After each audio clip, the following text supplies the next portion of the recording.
No aga hakkame siis kuskilt pihta ja võib-olla esimene küsimus üldse sulle. Palun. Ja ma saan aru sina kui ka metsaomanik. Ja just. Et selleks, et istutada üldse, et üldse hakata mõtlema selle peale, et istutada. Mis sellele enamusjuhtudel eelneb? Mis eelneb? No mina igatahes oma praktikast pean ütlema, et ma pidin minema metsakonsulendiga nagu seirama seda metsa ja siis me tegime metsamajanduskava. Okay. Ja siis tegelikult üks tegevus oli veel, et tuleb välja mõelda, et mida sa nagu tahad saavutada.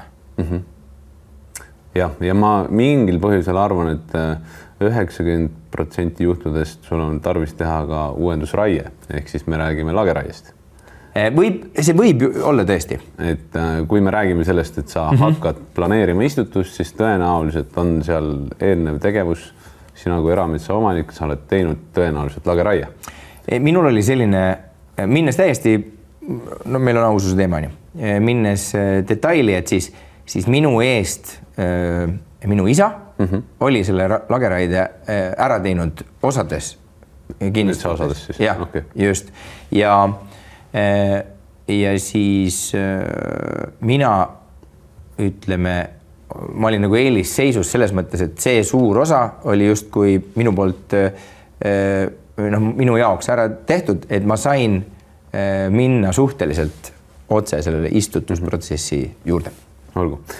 Igal juhul, miks ma seda küsimust küsisin, see peamine põhjus on selles, et nagu see istutuspool on hästi selline tore pool, näed ilusad väiksed taimed ja paneme maha ja kõik on positiivne ja tore selle taustal, aga selleks, et seda üldse teha, ehk siis metsa uuendust, metsa istutust, need on enam-vähem sama asi, et siis sellele eelneb uuendusraie ja seda nimetatakse uuendusraieks sellepärast, et me hakkame uut metsa nüüd pärast seda rajama. Just, et võib-olla, vabandust, ma segan, aga ma arvan, et see raie või uuendusraie või ka lageraie, et selle konnotatsioon ei pea, see tähendusväli ei pea olema negatiivne, on ju, et meil, ma ikkagi panen lonksu konjakit oma kohvi, siis pärast seda podcasti, kui on tekkinud vähemalt ühel inimesel selline tunne, et raie kui sellise tähendus on neutraalne, on ju? Et ta ei pea olema nagu super positiivne, kuigi väga paljudel juhtudel see on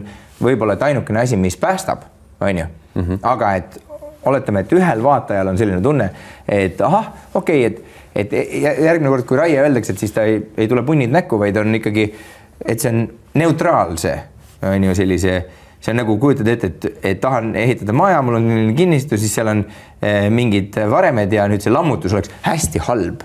Videosaate toob teieni Eesti Metsameister, parim partner erametsaomanikule, kes majandab metsa vastutustundlikult ja targalt. Iga raiutud puu asemele istutame 10 uut.